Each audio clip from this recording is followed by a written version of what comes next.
এই জায়গাটা অসাধারণ একটা প্রসাদের জায়গা। এখানে যদি মোরা না খাইয়াও বইয়া থাই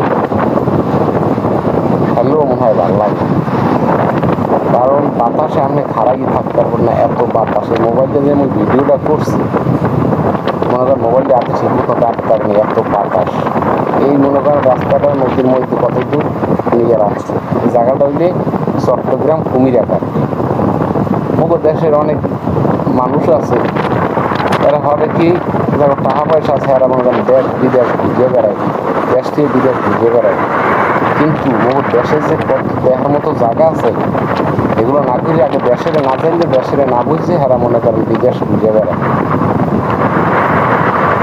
মই তো গল্প করে কইতে পারি যে ওই বাংলাদেশের 64টা জেলা ঘুরছি, ঘুরে দেশের জানছি, দেশের সব কিছু